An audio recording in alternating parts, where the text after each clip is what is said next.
Brought to you by Agilus Diagnostics. Health test की बात आती है तो मैं भरोसा करता हूँ India's largest diagnostics company Agilus diagnostics. खुद को टेस्ट करते रहो। कोई हार नहीं हुई है। हमारा 11% वोट हरियाणा में बढ़ा है, बेईमानी से जीते हैं।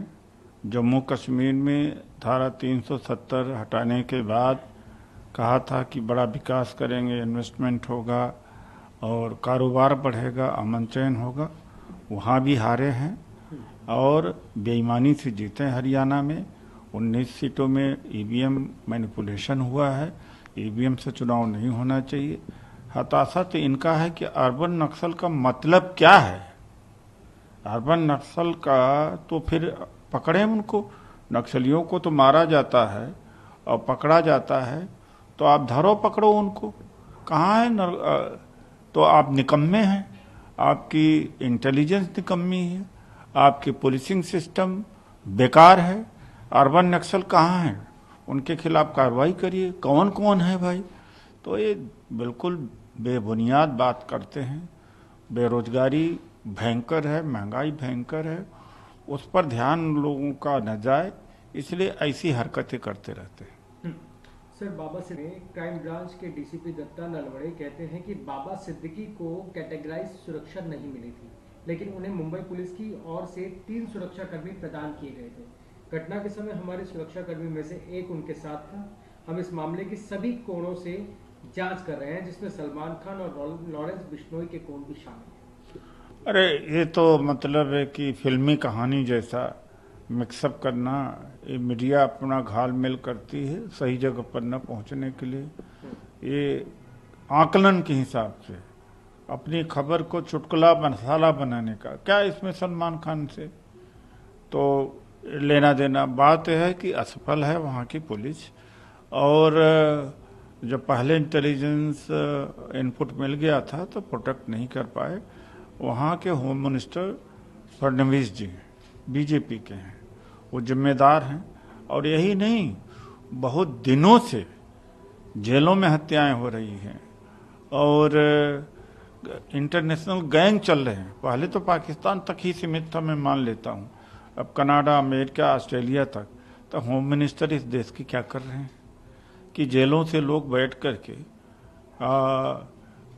हुकूमत कर रहे हैं, हत्या करा रहे हैं, वसूली करा रहे हैं। तो केंद्र सरकार से लेकर के राज्य सरकार तक असफल है। वहाँ के मुख्यमंत्री, होम मिनिस्टर रात दिन लूटने में लगे हुए हैं। कानून व्यवस्था सुधर नहीं रही है। कुल मिलाकर ये बात है। असली कल्प्रिट तक पहुँचे, वरना इसको रोमांटिक न बनाएं और नमक मिर्च न लगा करके न्यूज़ को पेश किया जाए कि सूत्रों से क्या होता है। सूत्रों से भाई बताएं, स्पेसिफिक बताएं। कल जब हत्या हुई तो कहा 2 संदिग्ध पकड़े गए। अरे संदिग्ध पकड़ने का मतलब बताइए कि मारते वक्त उनको धरा पकड़ा गया कि बाद में पकड़ा गया, वो भी नहीं क्लियर है। तो ये क्या बात है? कोर्ट ने मुंबई क्राइम ब्रांच की हिरासत में भेजा है।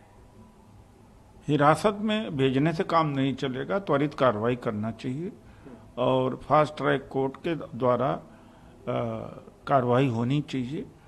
और बड़ी बड़ी हत्याएं हुई हैं। पंजाब में उस गायक का हत्या हुई, उसके साथ नहीं कुछ हो पाया।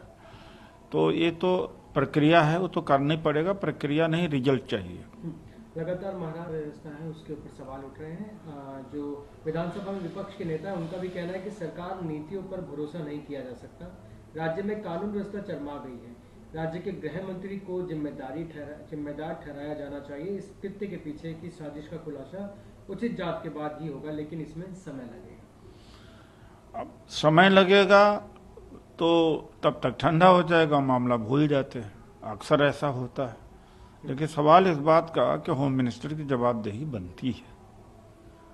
ये बहुत असाधारण घटना हुई, कोई साधारण घटना नहीं। 40 साल तक वो राजनीति में कांग्रेस में थे, उसके बाद एनसीपी में थे, मिनिस्टर भी थे, एमएलए भी थे और एक बहुत इम्पोर्टेंट लोग थे। और वार्निंग के बाद कत्ल किया गया, ये आश्चर्य की बात होती।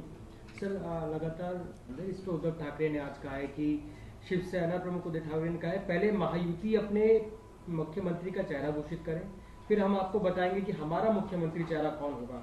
सरकार में होने के नाते महायुति को पहले अपने मुख्यमंत्री चेहरे की घोषणा करनी चाहिए।